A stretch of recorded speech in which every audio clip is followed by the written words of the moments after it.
En 2024, la France dispute le tournoi Destination sans Antoine Dupont. Et ça se ressent immédiatement. Elle termine deuxième sans le moindre titre, accroché jusque dans son propre stade. Un an plus tard, Dupont revient, après 11 mois d'absence et une grave blessure au genou. Premier match contre le Pays de Galles. En 22 minutes, il offre 3 passes décisives. Galtier peut même se permettre de le sortir dès la 50e minute, parce que le match est déjà plié. 43-0. Et à la fin du tournoi, la France est championne. C'est le même groupe de joueurs avec le même staff et la même façon de jouer. La seule différence, c'est lui. Et c'est pas un coup de chance. Pendant ses 13 premiers matchs à domicile comme capitaine, la France les a tous gagnés. 13 sur 13, 0 défaite. Comme si, dès qu'il enfilait le maillot, l'équipe passait dans une autre dimension. Alors aujourd'hui, on répond à une question simple. Pourquoi un seul homme rend cette équipe quasi imbattable ? Qu'est-ce qu'il fait exactement que personne d'autre au monde ne fait? Pour comprendre à quel point Dupont change tout, le plus simple, c'est de regarder ce qui se passe quand il n'est pas là. Revient en 2024. Cette année-là, Dupont prend une décision que personne n'avait vu venir. Il met le 15 de France de côté pour se consacrer au rugby à 7 et viser les Jeux Olympiques de Paris. Du coup, il rate tout le tournoi Destination. Et la France, qu'on annonçait pourtant parmi les favorites, se retrouve sans son patron. Résultat, une deuxième place. Une défaite à la maison, à Marseille contre l'Irlande. Et un nul à Lille contre l'Italie. L'Italie, une équipe que la France n'a normalement plus le droit de ne pas battre. Sans Dupont, l'équipe reste bonne. Mais elle n'a plus ce petit truc en plus qui fait basculer les matchs serrés du bon côté. Et pendant que le 15 galère, lui, il fait quoi? Il part chercher la médaille d'or olympique à 7 avec la France. Et est élu meilleur joueur du monde de rugby à 7 dans la foulée. Le mec quitte le 15 quelques mois et il revient avec de l'or autour du cou et un titre mondial de plus dans une autre version du sport. Puis vient la blessure. En mars 2025, contre l'Irlande encore une fois, Dupont se rompt les ligaments croisés du genou. 11 mois loin des terrains internationaux. 11 mois pendant lesquels tout le monde se demande s'il reviendra vraiment au même niveau. Surtout après une blessure aussi lourde. Et quand il revient, début 2026, il répond de la seule manière qu'il connaît, sur le terrain. 43-0 contre le Pays de Galles. 3 passes décisives en une demi-heure et un tournoi qui se termine avec la France championne. Le message est clair pour tout le monde. Quand il est là, ce n'est plus du tout la même équipe. Le constat est clair. Reste la vraie question. Pourquoi lui et pas un autre? Pour comprendre, il faut savoir une chose sur le poste de demi de mêlée. Le numéro 9, c'est le mec qui touche le ballon plus que n'importe qui sur le terrain. À chaque ruck, à chaque mêlée, à chaque ballon récupéré, c'est lui qui décide ce qu'on en fait. Il passe à droite, il joue au pied, il part tout seul. C'est le chef d'orchestre. Donc si ton numéro 9 est meilleur preneur de décision de la planète, c'est toute ton équipe qui joue plus vite et plus juste. Et c'est exactement là que Dupont écrase tout le monde. Parce que Dupont, c'est pas juste un passeur rapide. 1m74, 85 kg, un gabarit compact mais costaud. Ce qui le rend unique, c'est sa lecture du jeu. Il anticipe les coups avec 2 ou 3 temps d'avance. Il est toujours au bon endroit, au bon moment. D'ailleurs, son surnom vient de là. On l'appelle le ministre de l'Intérieur. Parce qu'il a cette capacité folle à se replacer à l'intérieur de ses partenaires quand l'équipe perce la défense. Du coup, dès qu'un coéquipier casse la ligne, Dupont est déjà là, juste derrière, pour récupérer le ballon et filer à l'essai. Il a marqué un nombre incalculable d'essais comme ça. Et il y a autre chose qui change tout. Dupont est une menace en lui-même. La plupart des demi de mêlée, tu surveilles juste leur passe. Lui, t'es obligé de respecter aussi son jeu au pied et ses départs balle en main, parce qu'il peut te planter un essai tout seul à n'importe quel moment. Résultat, les défenseurs hésitent. Il reste figé une demi-seconde de trop sur lui. Et cette demi-seconde, c'est tout l'espace qu'il faut pour libérer les autres. L'ancien demi de mêlée anglais Matt Dawson a sorti la phrase qui résume le mieux le personnage. Après le 53-10 de la France à Twickenham, c'est Cristiano Ronaldo, Lionel Messi, Zinedine Zidane. Et il a ajouté un truc encore plus parlant. Pour lui, Dupont est complètement différent de tous les autres numéro 9. Comme s'il jouait dans une autre époque, avec plus d'espace que les autres. Un demi de mêlée normal distribue le ballon. Dupont, lui, dicte le match. Il décide quand ça ralentit, quand ça accélère, quand il part. Les 14 autres n'ont plus qu'à suivre. Et une équipe qui suit le meilleur cerveau du rugby mondial, forcément, elle joue mieux. Sauf que son talent personnel, ça n'explique que la moitié de l'histoire. Le plus important, c'est ce que sa présence fait aux 14 autres joueurs autour de lui. Galtier a une formule pour ça. Il dit que Dupont apporte une aura qui porte tout le groupe. Et c'est pas juste une jolie phrase de coach.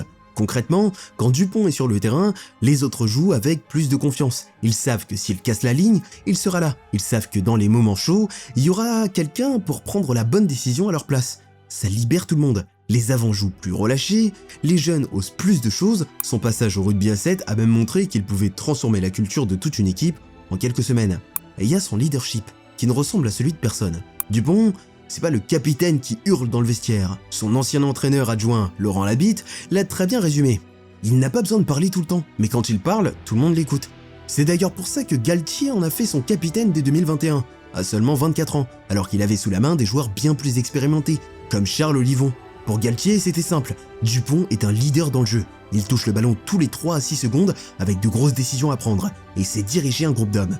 Cette confiance va tellement loin que Galtier construit littéralement son équipe autour de lui. Pour le tournoi 2026, il laisse de côté des cadres énormes pour faire confiance à des jeunes, parce qu'avec Dupont comme colonne vertébrale, il sait que les jeunes peuvent s'exprimer sans crouler sous la pression. Et le dernier effet, c'est sur l'adversaire. Les autres équipes sont obligées de bâtir tout leur plan de jeu autour de lui. Warren Gatland, le sélectionneur du Pays de Galles, l'a dit clairement, ils ont un respect énorme pour Dupont, mais ils ne peuvent pas mettre toute leur attention sur lui.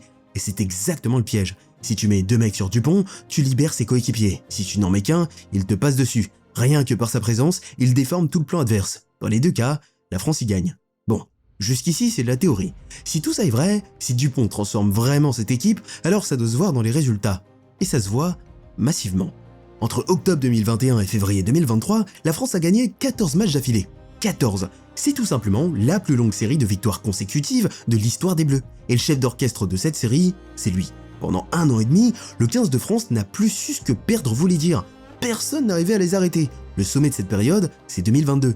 Cette année-là, la France réalise le grand chelem dans le tournoi des 6 nations, en gagnant ses 5 matchs. Et il faut bien mesurer ce que ça représente. C'était le premier grand chelem français depuis 2010. 12 ans d'attente, 12 ans à regarder les autres gagner. Et d'un coup, la France balait tout. Dupont est élu meilleur joueur du tournoi, et dans la même période, il est sacré meilleur joueur du monde 2021. Donc t'as littéralement le meilleur joueur de la planète qui capitaine la meilleure série de l'histoire de son pays en même temps. C'est pas une coïncidence. À domicile, c'est encore pire pour les adversaires. On l'a dit au début, mais ça vaut le coup d'y revenir. Sur ses 13 premiers matchs à la maison comme capitaine, Dupont les a tous gagnés. Le Stade de France était devenu une forteresse. Les équipes qui venaient à Paris savaient qu'elles allaient morfler. Et le 53-10 infligé à l'Angleterre à Twickenham en 2023 reste à ce jour la plus large victoire de la France dans l'histoire de cette rivalité, avec 43 points d'écart à l'extérieur. Une démonstration totale. Tout ça, ça raconte la même histoire. Cette période dorée du rugby français, elle ne sort pas de nulle part. Elle colle exactement aux années où Dupont est le capitaine installé, le patron du jeu, le mec autour de qui tout tourne. Quand il est là, dans sa meilleure forme, la France ne domine pas un peu, elle l'écrase. Alors est-ce que ça veut dire que la France ne perd jamais avec lui? Pas tout à fait, et c'est justement là qu'il faut être honnête. Maintenant, soyons honnêtes 2 minutes, parce que le mot « invincible », il faut le manier avec prudence. La France perd parfois avec Dupont sur le terrain, il n'est pas un bouclier magique, et 2 matchs le prouvent. Le premier, c'est le plus douloureux de toute sa carrière. Quart de finale de la Coupe du Monde 2023 à domicile, au Stade de France, contre l'Afrique du Sud.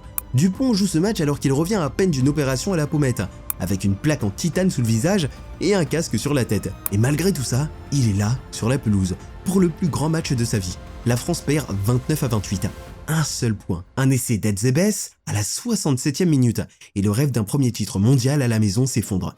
Lui sur le terrain, et la France dehors. Le deuxième, c'est plus récent. Tournoi 2026, 4e journée, à Murrayfield contre l'Écosse. Là encore, Dupont joue, et la France encaisse 50 points, s'incline 50-40, et voit son rêve de grand chelem partir en fumée. Donc non, soyons clairs, avoir Dupont ne garantit pas de gagner à tous les coups. Mais regarde bien comment la France perd quand elle perd avec lui. Pas par 20 points, pas en se faisant humilier. Elle perd d'1 point en Coupe du Monde, dans un match que beaucoup considèrent comme le plus beau de l'histoire du rugby, à une dernière action près de la victoire. Voilà la vraie différence. Sans Dupont, la France peut se faire corriger sèchement à domicile. Avec lui, même ses défaites se jouent sur un rebond, sur une pénalité, sur la dernière seconde. Il ne rend pas la France parfaite, il la rend dangereuse jusqu'au bout, dans absolument tous les matchs. Et au fond, c'est encore plus fort que d'être invincible. Ça veut dire qu'avec lui, la France n'est jamais hors du coup. Alors pourquoi la France est invincible avec Dupont? Là, t'as la vraie réponse. Elle est plus subtile que le mot invincible tout seul. C'est pas que la France ne perd jamais avec lui, on vient de le voir, ça arrive. C'est qu'il transforme une équipe simplement bonne en machine à gagner des titres. Avec lui, la France a sorti la plus longue série de victoires de son histoire. Un grand chelem qu'elle attendait depuis 12 ans et une forteresse à domicile où personne ne voulait venir jouer. Sans lui, la même équipe glisse à la 2e place et se fait corriger à la maison. Le talent autour de lui ne change pas, c'est sa présence qui fait toute la différence. Et ça tient à tout ce qu'on a expliqué. Il contrôle le tempo d'un match comme personne, il libère ses coéquipiers tout en obligeant l'adversaire à bâtir son plan autour de lui, et il porte le groupe par son aura et son leadership silencieux. Et même quand ça ne suffit pas, la France perd d'1 point dans le plus beau match de l'histoire du rugby.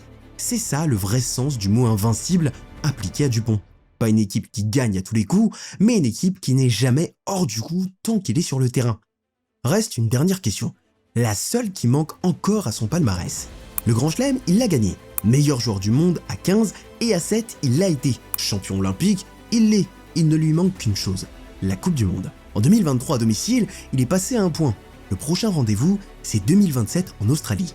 Et la vraie question, c'est celle-là. Est-ce que cette fois, Antoine Dupont va enfin offrir à la France le seul trophée qui lui résiste encore? Toi, t'en penses quoi? Est-ce que la France peut gagner le mondial 2027 avec lui? Dis-moi tout en commentaire.